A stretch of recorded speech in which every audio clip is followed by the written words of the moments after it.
Hello everyone, it's Euclid again, and today I'm going to go over another series of mods for this mod showcase. Today, I'll be showing you some mods that will add some extra flavor to a Dunmer playthrough of Skyrim.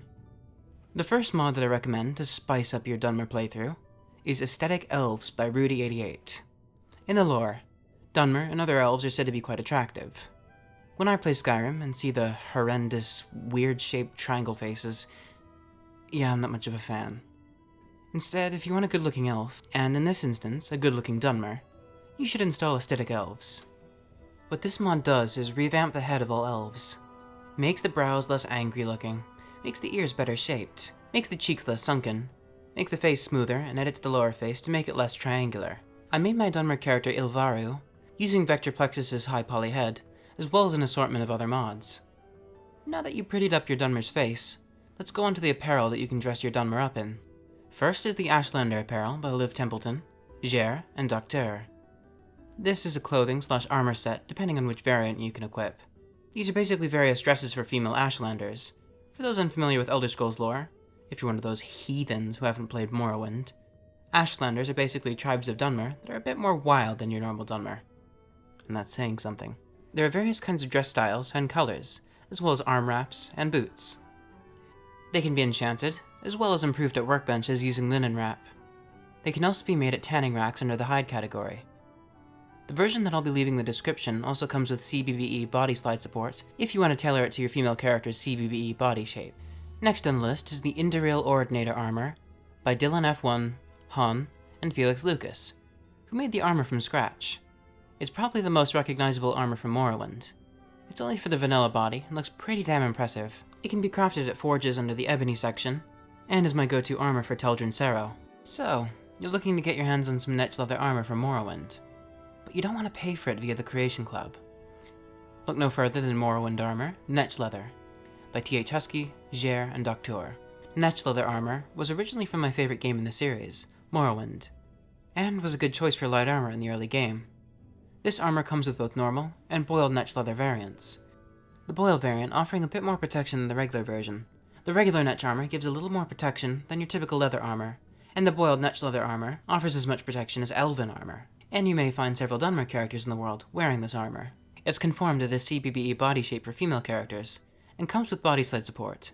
Looks great on male characters as well. Lastly, for armors, this is probably one of the most creative, lore-friendly armors to come out in a while. I'm of course talking about the Redoran Exile armor by Pulcharmsoils. It's an armor that draws a lot of similarities between Dunmer and Japanese culture. This armor is essentially that of a Dunmer Ronin, or a samurai without a lord, or in this case, a member of House Redoran who has been exiled from the house.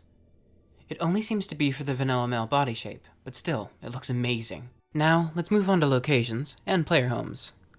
Player homes and mods that overhaul locations are essential to enhancing your Skyrim experience. Player homes are especially useful for survival playthroughs, when you need to get indoors and away from the cold, or just need a safe place to sleep. Introducing Ebongrove by Undriel. It's a beautiful Dunmer-themed player home, with crafting stations, several beds for you and your followers, and there's some books strewn about the place which can increase your experience. If you climb up a ladder near the entrance, there's an interesting little place for you to plant ingredients, and come back later to see them grow. The clutter on the tables near the crafting stations look great. The lighting, the flora, and the furniture all look amazing, even more so with an E&B active. There's also shrines to the three Daedric princes and patrons of the Dunmer people, Azura, Mephala, and Boethia, as well as a Redoran banner over the main bed, doubling down on the Dunmer aspect of this player home.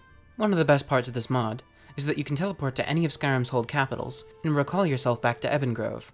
Pretty nifty, if I do say so myself. It's located in Eastmarch. I won't tell you exactly where, but look for the Redoran-style house that sticks out. You're bound to see it. Overall, a wonderful abode for any Dunmer to call home. Next on my little list of wonders is Quaint Ravenrock by yet again Undriel, an overhaul of the House Redoran settlement on the south of Solstheim. It adds a bunch of new features to the town, an in-progress collection of statues to the reclamations, a magical lighthouse, and some new interiors such as an abandoned fishery. This mod legitimately feels like it's what Ravenrock was originally intended to be like in the Dragonborn DLC, and it's just one of those mods I can't really play without. It makes Ravenrock that much better of a place to be. Finally, we're gonna need some Dunmer-oriented adventures. First on the list is Moon and Star by Gangjin Ba. After you are recognized as the Dragonborn across all Skyrim, you receive a letter bringing you to the Sleeping Giant Inn.